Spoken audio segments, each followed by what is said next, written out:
علیہ السلام نے لوگوں کے ساتھ عیدگاہ جانے سے انکار کیا اور عذر پیش کیا کہ وہ بیمار ہیں۔ وہ لوگ آپ کو چھوڑ کر چلے گئے۔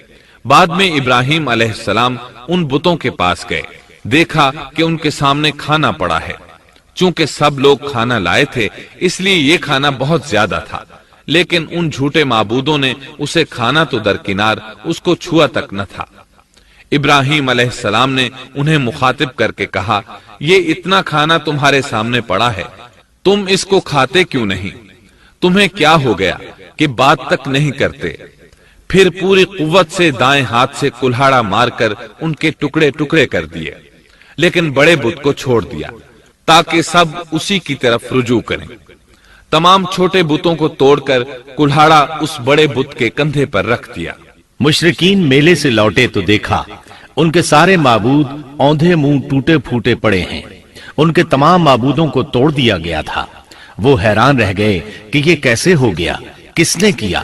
کہنے لگے، یہ کام کس ظالم کا ہے؟ اس نے ہمارے معبودوں کی توہین کی ہے۔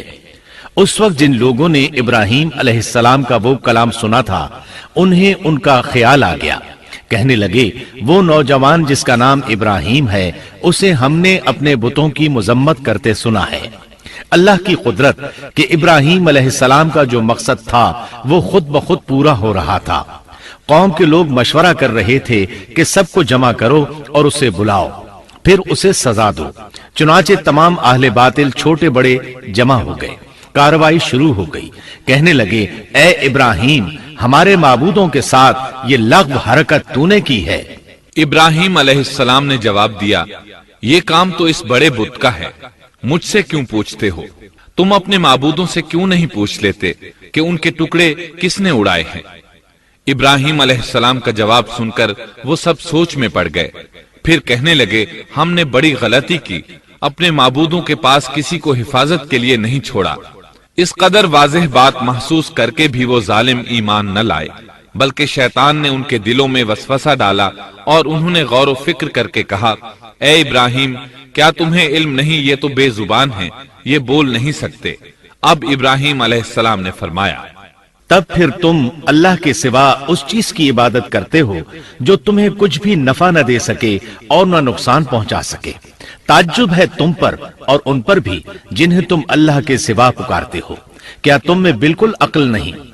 اس طرح ابراہیم علیہ السلام نے ان پر حقیقت خوب اچھی طرح واضح کر دی۔ ان سے فرمایا، تم ان کی پوجا کرتے ہو جن کو تم خود تراشتے ہو، یعنی ان کا حال تو یہ ہے کہ تم نے ان کو خود اپنے ہاتھوں سے تراشا اور ان کی عبادت کرنے لگے، جبکہ تمہیں اور تمہاری بنائی ہوئی چیزوں کو اللہ ہی نے پیدا کیا ہے۔ ابراہیم علیہ السلام نے ایک کلہاڑے کی مدد سے ان سب بتوں کو تہس نہس کر دیا تھا۔ یہ اس بات کی واضح ترین نشانی تھی کہ یہ بالکل بے بس ہیں، لیکن اس واضح نشانی کے باوجود وہ اپنے کفر ہی پر ڈٹے رہے اور لگے ابراہیم علیہ السلام کو دھمکیاں دینے۔ کہنے لگے، اس کے لیے ایک آتش کدہ بناؤ اور اسے اس دہکتی آگ میں ڈال دو۔ پھر ان لوگوں نے ایک چٹیل میدان کا انتخاب کیا جہاں مٹی نام کی کوئی چیز نہیں تھی۔ اس میدان کو پتھروں کی باڑ کے ساتھ گھیر دیا گیا۔ پھر سب لوگوں کو حکم دیا گیا کہ وہ لکڑیاں جمع کر کے اس گھیری ہوئی جگہ میں رکھیں۔ چنانچہ سب لوگ لکڑیاں جمع کر کے وہاں لانے لگے، یہاں تک کہ عورتوں اور بچوں نے بھی اس کام میں بڑھ چڑھ کر حصہ لیا۔ میدان میں اتنی لکڑیاں جمع ہو گئیں کہ زمین نظر نہیں آتی تھی۔ یہ لکڑیاں زمین پر ایک اونچی دیوار محسوس ہوتی تھیں۔ پھر ان لکڑیوں کو آگ لگائی گئی۔ جب آگ کے شعلے آسمان سے باتیں کرنے لگے تو انہوں نے ابراہیم علیہ السلام کو آگ میں ڈالنے کے لیے ایک جھولا تیار کیا۔ اس میں سیدنا ابراہیم علیہ السلام کو رکھا گیا۔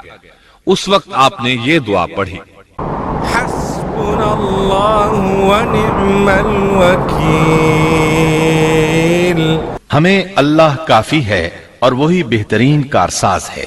یہ کلمہ ہر محتاج اور مصیبت زدہ کو پڑھنا چاہیے۔ بخاری میں ہے، رسول اللہ صلی اللہ علیہ وسلم نے فرمایا، حسبنا اللہ و نعم الوکیل ابراہیم علیہ السلام نے اس وقت فرمایا تھا جب انہیں آگ میں پھینکا جانے لگا تھا۔ مطلب یہ کہ ہم اللہ ہی پر بھروسہ کرتے ہیں، اس کے سوا ہمارا کسی پر بھروسہ نہیں۔